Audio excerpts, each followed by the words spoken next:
नमस्कार मित्रों। आज हम कवर करने वाले हैं ग्रहों का संबंध पारिवारिक रिश्तों से। आज हमें यह ज्ञान लेना है कि कौन सा ग्रह किस रिश्ते से, किस पारिवारिक रिश्ते से संबंध रखता है। आज हम यह ज्ञान लेंगे। आज हमारी 16वीं वीडियो है और मैं आपको पुनः नमस्कार करता हूँ। महर्षि पाराशर एस्ट्रो ज्योतिष में हमारे, आपके, हम सबके यह चैनल, इस चैनल को आप सब्सक्राइब करें, बेल आइकन की बटन दबाएं, कमेंट करें, लाइक करें और कमेंट करने की कोशिश करें, जिससे मुझे भी अनुभव होगा कि क्या क्या आप लोगों की चाह है और क्या क्या सीखना चाहते हैं।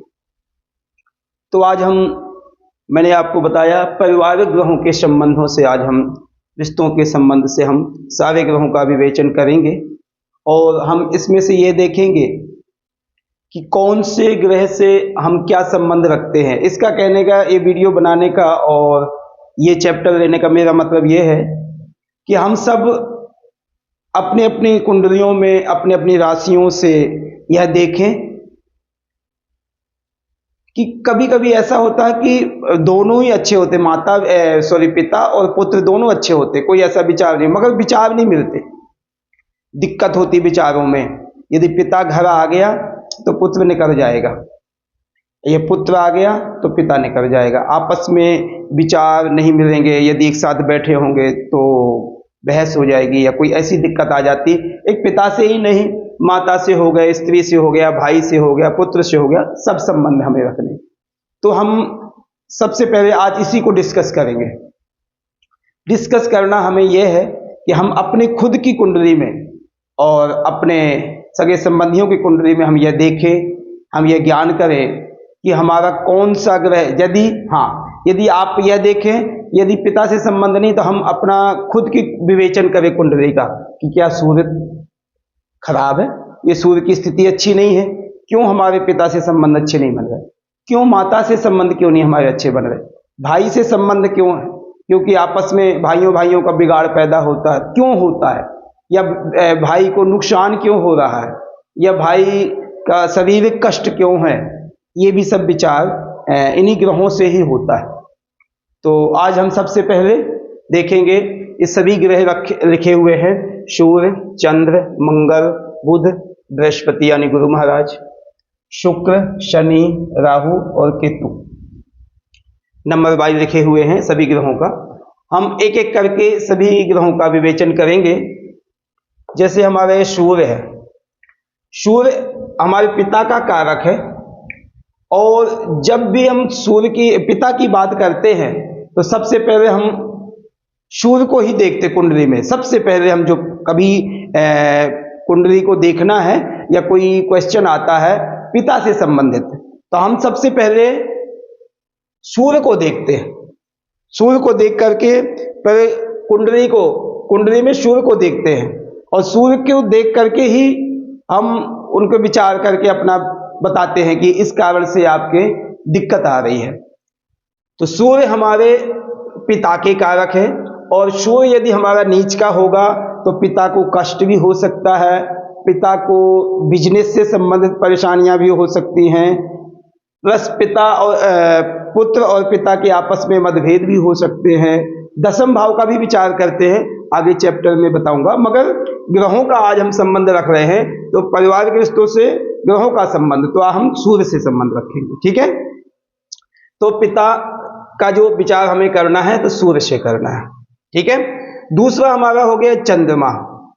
चंद्र यानी माता और स्त्री का विचार किया जाता है। जब भी हम कभी चंद्रमा को देखेंगे, यदि क्षीण चंद्रमा हुआ, अस्त चंद्रमा हुआ, नीच चंद्रमा हुआ, तो उसमें विशेषकर माता को कष्ट होगा या स्त्री को। चंद्रमा यदि नीच होगा या पापी पीड़ित होगा तो आप यह देखना कि उसकी स्त्री इतनी सुंदर, सौंदर्यवान नहीं होगी और मानसिक तनाव से ग्रसित होगी। ठीक है ना, उसका जो मन होगा अशांत ही बना रहेगा हर समय।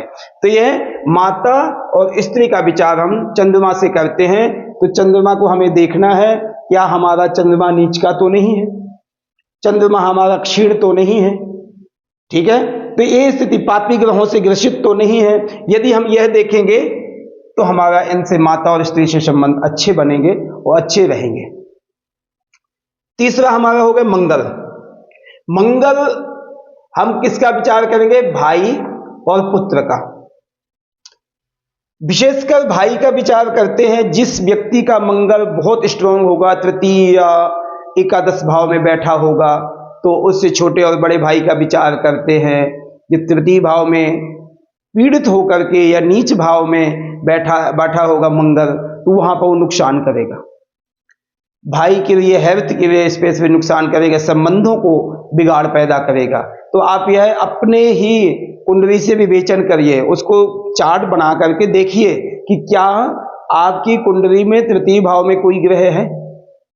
यदि मंगल बैठा है, यदि मंगल बैठा उच्च यदि बैठा तो पावर भी देगा, अच्छे संबंध भी रखेगा।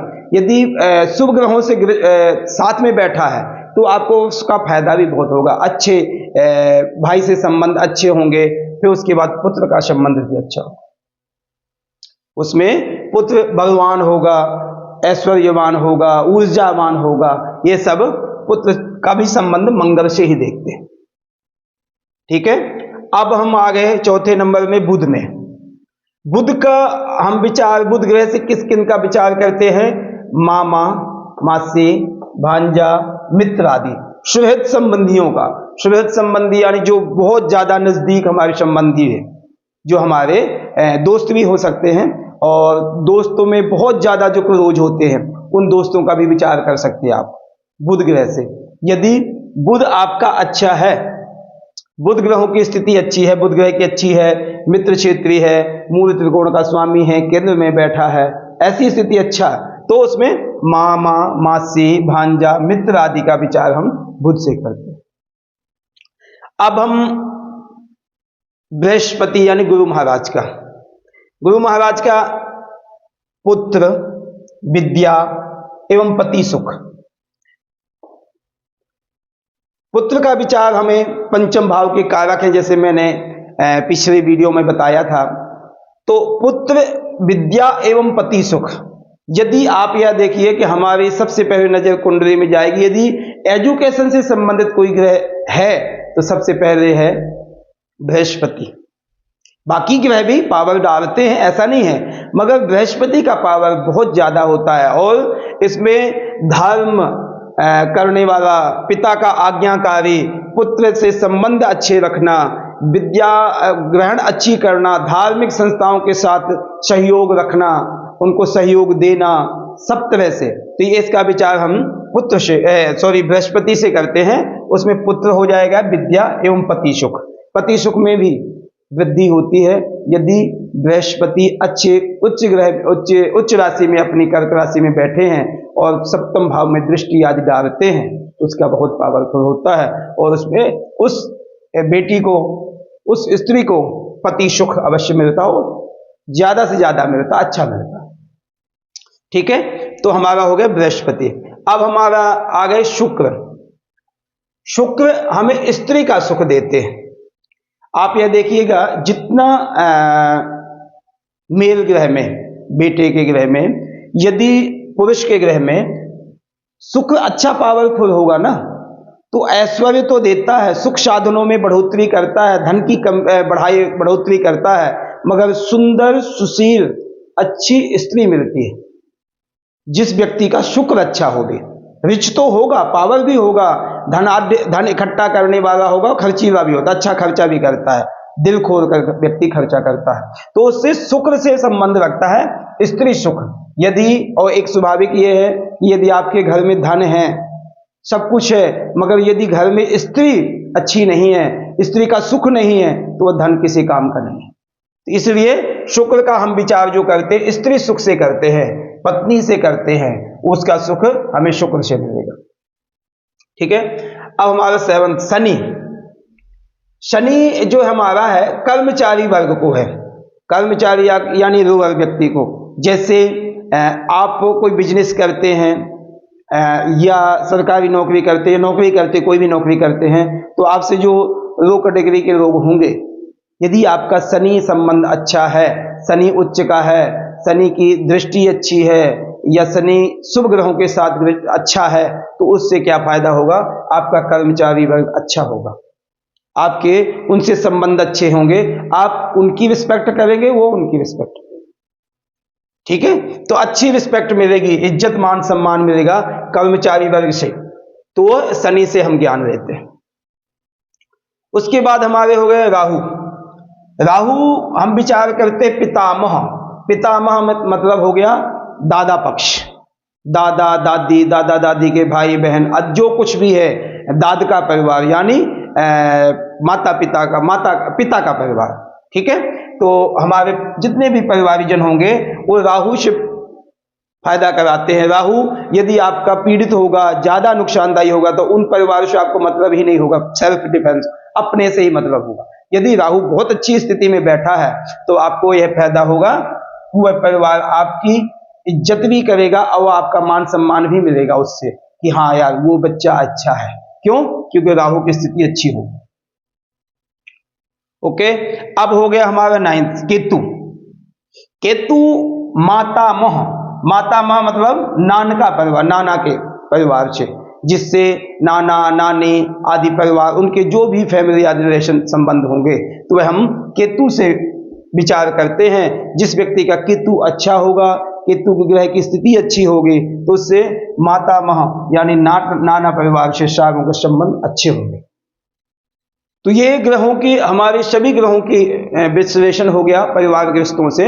इससे हमें क्या बेनिफिट है कि हम खुद इसमें विचार कर सकते हैं, यदि हमारे पारिवारिक जीवन में किसी से संबंध अच्छे नहीं बन रहे हैं, यदि किसी ग्रहों से संबंध हमारे खराब हैं, जिससे हमारे माता पिता, दादा दादी आदि जो भी स्त्री वर्ग है, कर्मचारी वर्ग है, मामा मासी आदि कोई भी है, तो उनसे हम सुधार करने की कोशिश कर सकते हैं। इसका वीडियो बनाने का मेरा ये लक्ष्य था कि हम उस ग्रह का उपाय करें, उस ग्रह का हम उपाय करें जिससे हमारे संबंधी जनों से संबंध अच्छे बन जाए।